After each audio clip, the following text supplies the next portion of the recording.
Alright guys, welcome back to the channel. Today we have a video for you guys. It's nothing too special. It's just installing a tie rod end on my car. But yeah, we're gonna head back to the old shop. If you're an OG, you'll remember that shop. But unfortunately we don't have any cool mods today. Like I said, it is winter time, so we don't really have any cool mods here yet. Closer to Christmas we'll have some cool mods, but unfortunately right now we don't really have anything. And we need to install this tie rod anyway, so get this part and then head back to the old shop and then teach you guys how to do it.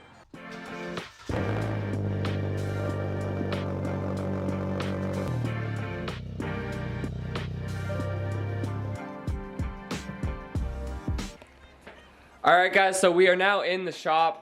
Like Josh said in the intro clip, we're in the old shop that we started the channel in.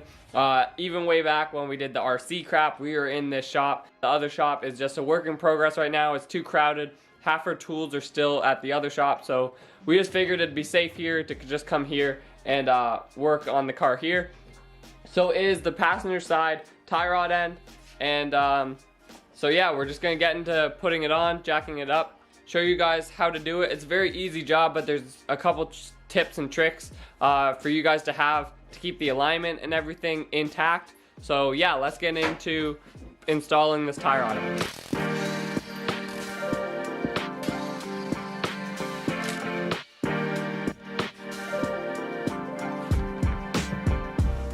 Alright guys, so we jacked up the car, took up the tire. So pretty much that's just the tie rod end right there. So all you really have to do is unscrew that and then unscrew that little bolt at the top. And then in theory, the whole tie rod end should come off. And then for that top little screw right there, you use an 18 size wrench. And then for the big thing back there, you use a 22 size wrench for a lancer.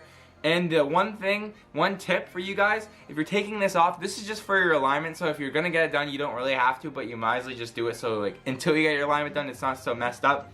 Count how many turns you take that, unscrew it off. So when you put the new one on, you screw it on the same amount of times as you turn the old one. But yeah, let's get into taking off that top bolt there and then taking off the tie rod end.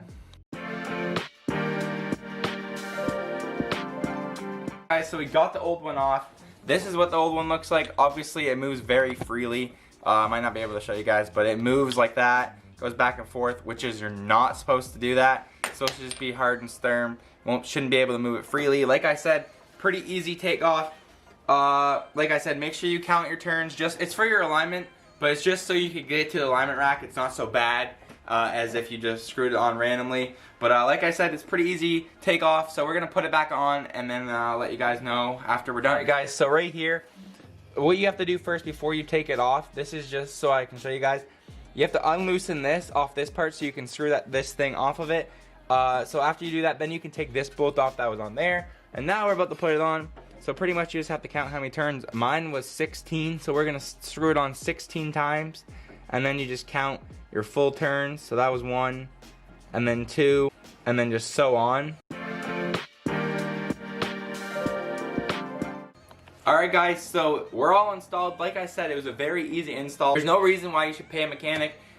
They quoted me because I went and got it looked at because I was just getting my routine oil change because I have warranty on this car, so that's why I get them to do it. And they said that I had it gone and they were going to charge me $190 at Mitsubishi to fix this when the part itself was only 25 bucks, so there's no reason why I should be paying that much when I could just get this done. One thing, always make sure after you do something like this to get an alignment just to make sure that your car is fine. So make sure you always get an alignment after you're done this. But yeah, like I said, pretty easy install. So we'll get into putting the tire on and then yeah.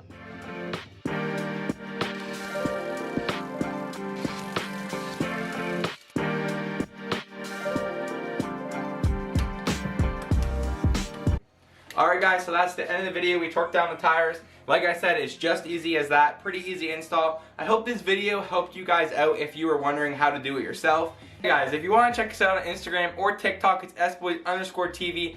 Also, if you're buying anything on MotorElement.com, make sure you use code SBOYS for 15% off your purchase at checkout. And yeah guys, see you guys next video.